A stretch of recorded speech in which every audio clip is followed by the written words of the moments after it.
Bonsoir. Nous sommes encore une fois de plus en train de vous présenter cette formation. Cette fois, il s'agira de la dernière partie qui, qui va ressortir les différents problèmes rencontrés les différents problèmes rencontrés dans les systèmes de messagerie et comment faire des vérifications et ça vous permettra de les résoudre un peu plus facilement. En premier lieu, les problèmes les plus récurrents, nous avons l'impossibilité d'envoyer des emails. Deuxièmement, nous avons l'impossibilité de recevoir des emails. Troisièmement, nous avons certains mails ou tous les mails qui arrivent dans des spams. Et enfin, nous avons la lenteur dans la réception et l'envoi d'emails. Oui, effectivement, il y a certains problèmes qui concernent la lenteur dans la réception et l'envoi d'emails. OK. Concernant le premier point, impossibilité d'envoyer les emails. En général, la plupart du temps, qu'est-ce qu'il faudrait vérifier? Il faudrait s'assurer que le domaine est à jour avec l'outil MX Tools.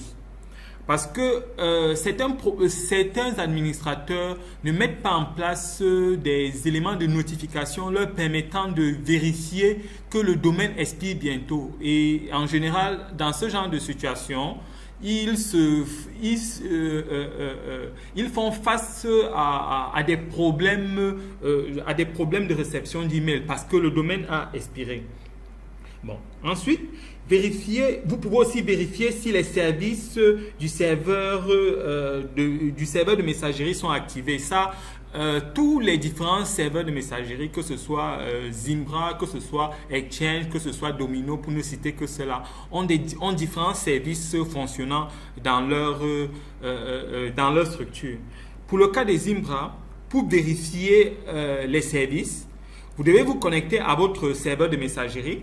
Vous vous connectez avec le user Zimbra avec la commande zmcontrol status. Vous allez vérifier si vous avez tous vos services activés. Vous avez par exemple le service Amavis.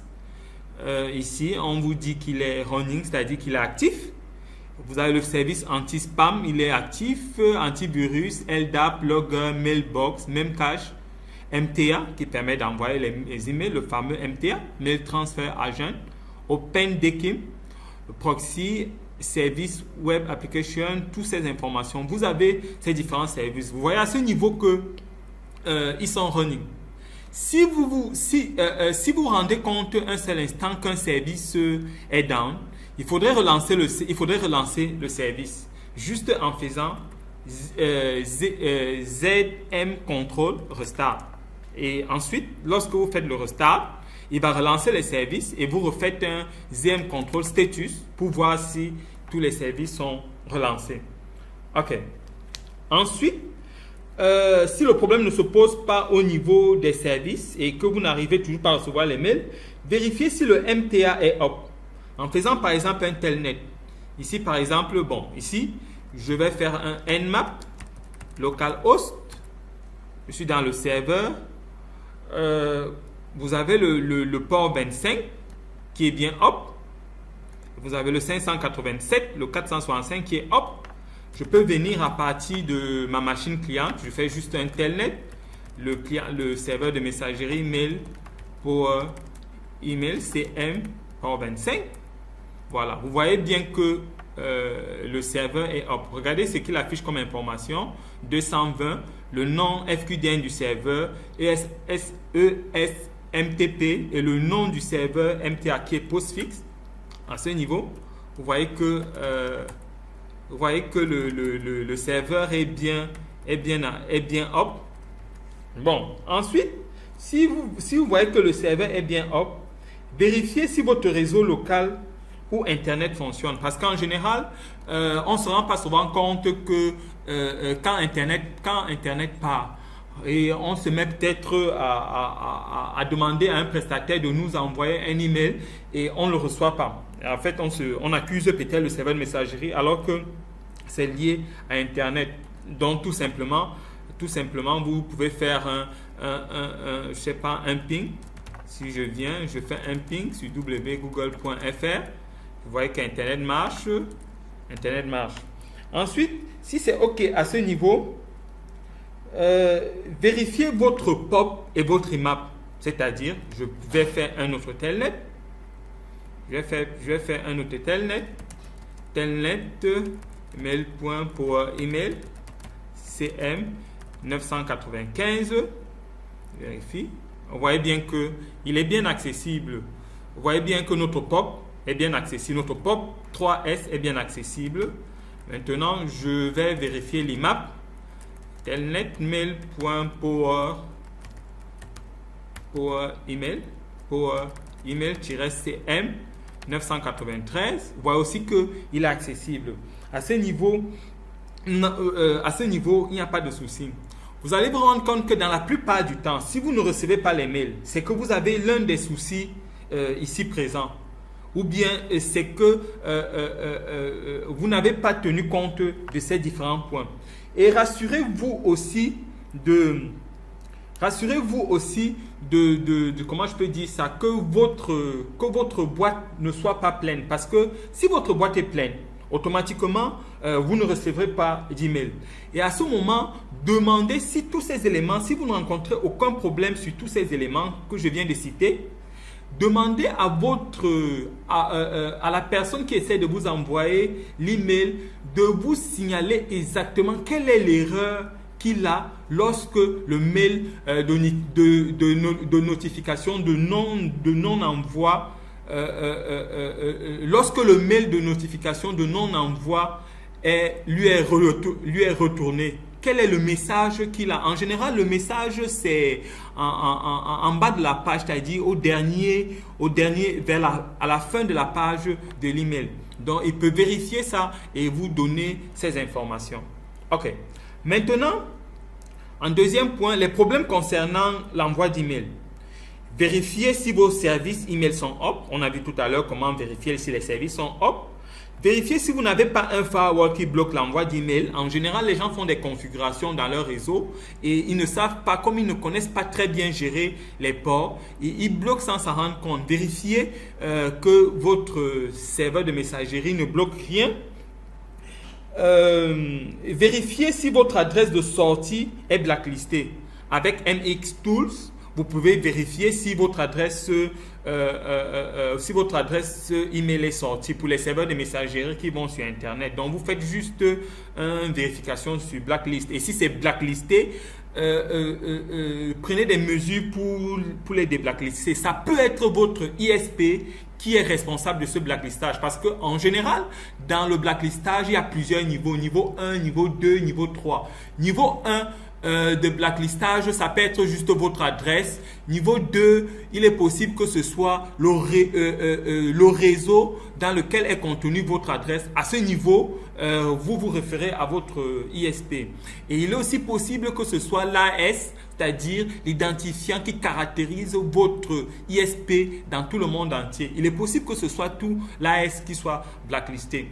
Si vous avez par exemple un problème de blacklistage avec votre adresse IP, la plupart du temps, c'est vous le responsable. C'est que peut-être vous envoyez vos flux d'envoi contiennent énormément de spam. Et les RBL sur Internet, qui sont des polices de messagerie, vont associer votre adresse de sortie à une adresse blacklistée, une adresse invalide. Si par contre c'est un réseau, ça veut dire que si c'est par contre c'est le réseau dans lequel votre adresse de messagerie de sortie figure, contactez votre ISP parce qu'il est possible que quelqu'un dans ce réseau ait un serveur de messagerie qui envoie énormément de spam. Et si par contre c'est là et ça devient même encore plus compliqué pour l'ISP, contactez votre ISP. Et soyez rigide dans vos prises de décision parce que s'il ne parvient pas à résoudre votre problème, parce que l'adresse est blacklistage dû peut-être à un blacklistage de niveau 2 ou du niveau 3, n'hésitez pas à résilier votre service de messagerie parce qu'on ne s'amuse pas avec l'envoi d'email. Je vous prends un exemple. Imaginez que vous faites une commande. Vous envoyez peut-être à un fournisseur une commande. Le fournisseur ne reçoit pas. Et vous-même, vous devez servir d'autres clients. Et les clients, parce que vous n'avez pas respecté le délai, le client vous demandent d'annuler leur commande. Et c'est comme ça que vous perdez énormément d'argent. Pas à cause du fournisseur, pas à cause du client, pas à cause de vous, mais à cause d'un problème de messagerie lié à votre ISP. Donc faites très attention à ce niveau. Ensuite, vérifiez que vous avez tous les enregistrements faits. Vous avez par exemple les enregistrements DKIM, les enregistrements DMARC, les enregistrements SPF. On peut voir ici enregistrement DKIM, Domain Key Identified Mail, qui permet d'améliorer la réputation des envois d'email. Ensuite, vous avez le DMARC, Domain Based Message Authentication, Reporting and Conformance, qui permet de réduire l'usage abusif des emails tels que les spams et le phishing. Ensuite, vous avez le SPF, qui est le Sender Policy Framework. Pour lui, il permet la validation, il permet de valider la véracité, je dirais, comment je peux dire ça? Il permet de vérifier l'authenticité d'un email afin de réduire les emails spoofing. Vous avez par exemple certains administrateurs qui négligent énormément ces enregistrements, le DKIM, le DMARC et même le SPF. Si vous ne mettez pas ces enregistrements, les mails peuvent partir, les mails peuvent partir, mais vous aurez certains serveurs de messagerie qui vont refuser vos emails parce qu'ils sont tellement bien configurés et ils vérifient si vos emails répondent à ces différents critères. Si, par exemple, l'email qui arrive est envoyé à partir d'un serveur de messagerie qui contient le DKIM, qui contient le DMARC, qui contient le SPF.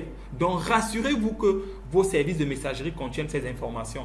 Même si vous n'avez pas un serveur de messagerie en interne, que vous utilisez peut-être le serveur de messagerie d'un prestataire, faites en général ces différentes vérifications, la vérification de DKIM, de DMARC et de SPF. S'il n'y a pas ces enregistrements, contactez votre prestataire de messagerie et dites-lui que vous souhaiterez que ces enregistrements soient enregistrés, ces enregistrements soient ajoutés pour mieux gérer le flux d'envoi de vos mails. Parce que maintenant, il y a énormément de problèmes de messagerie et certains serveurs email tiennent en compte tout ça. Par exemple, pour moi, le serveur Gmail, qui est l'un des serveurs de référence, contient toutes ces informations. Donc, vous allez vous rendre compte qu'il y a du DKIM, il y a du DMARC, il y a du SPF. Donc, prenez la peine, si vous êtes administrateur système, de faire ces enregistrements. Ou si vous êtes un simple utilisateur, prenez la peine de contacter votre administrateur ou votre prestataire et lui demander de vérifier ces informations. OK. S'assurer que la boîte de destination n'est pas pleine. Parce que, en général, les gens ont tendance à prendre des services de messagerie très moins cher, c'est-à-dire on va peut-être lui dire 5 euros un compte par an ou 10 euros un compte par an, mais ils ne se rendent pas compte que ce qui limite ces comptes-là, la restriction, c'est la restriction au niveau de la taille, la restriction au niveau de la taille d'envoi d'email, la restriction au niveau de la taille des pièces jointes. Parce que si vous êtes dans une entreprise, par exemple, vous faites des plans, vous faites des modules qui sont lourds dans les capacités et vous voulez envoyer des emails avec des pièces jointes contenant des plans, ça ne va pas. Ça peut ne pas partir. Ou bien vous pouvez avoir des problèmes de rejet lorsque vous essayez d'envoyer. Et là, vous aurez toujours un message de notification comme quoi il vous est impossible d'envoyer un email parce que votre destinataire, par exemple, n'a pas assez d'espace, ou bien il ne peut pas recevoir cette pièce jointe, ou bien vous ne pouvez pas joindre d'éléments avec de telles capacités. Donc, prenez la peine de vérifier ces informations. Très important. Maintenant, au niveau des mails, le troisième problème que vous pouvez rencontrer, c'est les mails arrivant dans les spams.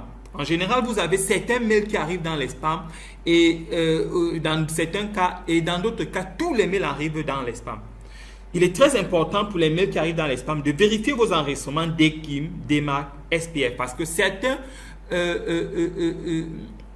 certaines personnes, lorsque ces enregistrements ne sont pas faits, il est possible que les mails arrivent dans...